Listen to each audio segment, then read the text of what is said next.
మనం గుడికి వెళ్ళినప్పుడు తప్పనిసరిగా కొబ్బరికాయ కొడతాం కదా. మన కొబ్బరికాయ కొట్టడం ఎందుకు అసలు? దేవుడికి ఆ పెంకు, ఆ పీచు, ఆ నీళ్లు ఎందుకు కావాలి? దీని వెనుక ఒక సీక్రెట్ ఉంది. నిజానికి మనం కొట్టేది కొబ్బరికాయ కాదు, మనలోని అహంకారాన్ని.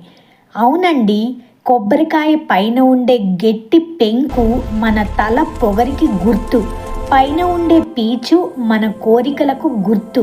ఎప్పుడైతే ఆ గట్టి పెంకును బలంగా నేలకేసి కొట్టి ముక్కలు చేస్తామో మనలోని నేను, నాది అనే అహంకారం కూడా అలా ముక్కలైపోవాలని అర్థం. అలా పెంకు పగిలితేనే కదా లోపల ఉన్న స్వచ్ఛమైన తెల్లటి కొబ్బరి దేవుడికి కనిపిస్తుంది. మన మనస్సు కూడా అంతే, స్వచ్ఛంగా మారితేనే దైవం కనిపిస్తాడు. సో నెక్స్ట్ టైం కొబ్బరికాయ కొట్టేటప్పుడు కేవలం కాయనే కాదు, మనలో ఉన్న అహంకారాన్ని కూడా కలిపి కొట్టండి. అప్పుడే అది నిజమైన పూజ అవుతుంది. నరబలి నుంచి కొబ్బరికాయ వరకు. కొబ్బరికాయ భూమి మీద పుట్టిందా లేదా ఎవరిదైనా సృష్ట? ఇలాంటి అన్ని విషయాలు ఫుల్ వీడియోలో అప్లోడ్ చేయడం జరిగింది. కింద లింక్ ఉంటుంది, ప్రెస్ చేస్తే ఫుల్ వీడియో ఓపెన్ అవుతుంది. మరిన్ని ఇంట్రెస్టింగ్ విషయాల కోసం తప్పకుండా దామోదర డివోషనల్ ఛానల్ని సబ్స్క్రైబ్ చేసుకోండి.